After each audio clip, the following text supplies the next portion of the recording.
Another song that is the first single off the record is a song called Only You Can Save. And that song came from a time, it's actually kind of, I don't know that a lot of songwriters would admit to failing like I did in that song. I had a chance to kind of love on a homeless guy, and I was driving down the road and stopped at a stoplight and I saw a homeless guy and had the chance to stop and love him, and I didn't. And so I wrote a song about how I messed up, and so I failed to show his love. And the reason why I would show someone love, the reason why any of us show someone love, is because God loved us first. The lyric says, I want to love because you loved. I want to give because you gave. I want to reach my hand out to the lost because only you can save.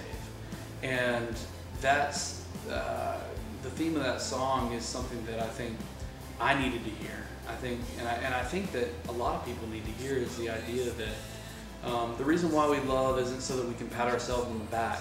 The reason why we give isn't so that we can kind of check something off a checklist as to how good of a Christian we are. The reason why we do those things is because God gave us those things first.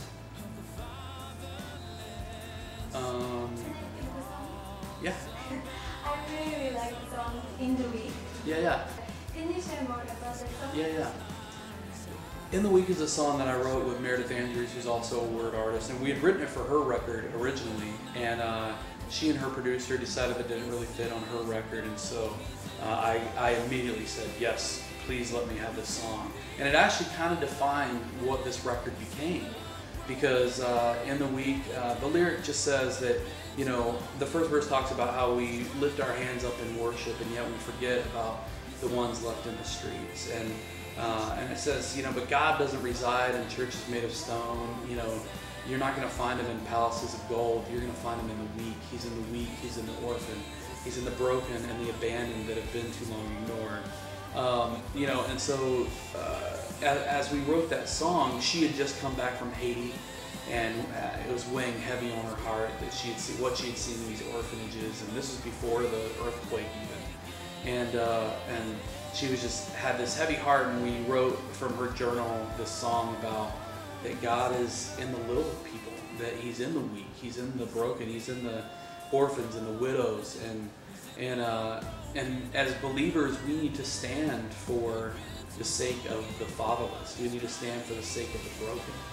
And as after we wrote that song and it became mine, where I could record it on my record, it completely changed what my record became, because not only did I have songs that were written towards broken people, saying, you can be healed, but then on top of that, it became an album of challenging the church to love better, challenging the church to be better at what we're supposed to be good at. And ultimately, I'm part of the problem. I don't love like I should. I don't love the weak like I should, but I want to. And I don't know that any of us, I remember reading a quote of Mother Teresa. Someone asked her, do you feel like you've done enough? And, she spent her whole life working, with these kids in orphanages and widows and all the things that she did. And she said, no matter what I do, it can never be enough. And that's almost a little chilling to me that Mother Teresa, who gave her whole life simply for these little kids in India and all over the world, would think that she hadn't done enough. And if she hadn't done enough, then I sure know that I have not done enough. What do you do, Chris, when you are one of the weak, when you have weak time? How do you get strength? Yeah. I think that strength in Christ comes through honesty and vulnerability, because I think that everyone in their lives at one point is going to be the one who's the stronger. And everybody's going to have the time where they're the weak. And that's why I think that as a church, that we surround ourselves with people that we love and we trust, that we can go to them and go, you know what? My kids aren't turning out like I wanted them to. My kids are rebellious, they're doing drugs, they're drinking, or my marriage isn't turning out like I thought it was going to, and I don't know if we're going to make it. whatever it is, the struggle that's going on in our hearts and lives, at some point we're going to be the weak one. And I think the important thing is to surround yourself with people that you love and you trust, and that you can go to them and be vulnerable and honest. I heard someone say one time that, actually a pastor at my church was talking about accountability. You know, we have accountability partners, and you know, especially guys, you know, so many guys in the church struggle with their thought lives or pornography, and so we have accountability partners that, but the reality of it is that most accountability is meaningless. In fact, an accountability in and of itself is meaningless.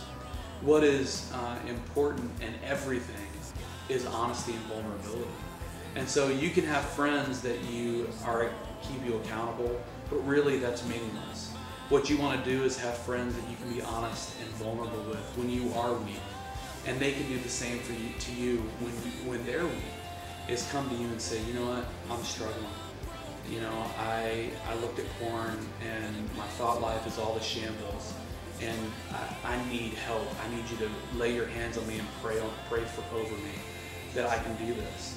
And I think that you know, no matter what position that you're in, that you should constantly be trying to find people that you can be honest and vulnerable with. You know, I think I look back over the last few years, and the times that I have seen God's grace the most are the times where I've confessed my heart to someone, and they look at me without judgment, and they go, you know what, dude, we've all struggled with the same thing, and man, I love you. And I don't know that there's anything more beautiful than opening your heart and being scared that someone's going to reject you and getting love in return. That to me is a true picture of what a Christ-like relationship is. Will we be able to see you on tour? Yes, I will be touring. You can check out Sligh.com for all of my tour dates and funny videos, some not so funny videos, some, you know, just, you can find out more about me at Sligh.com, or you can just Google Chris Sligh's blog. And we've got a little community there that it's from my mind to your eyes.blogspot.com, and there we have a little community of people that get together every day and talk about what's going on in life, and I hope you'll join in.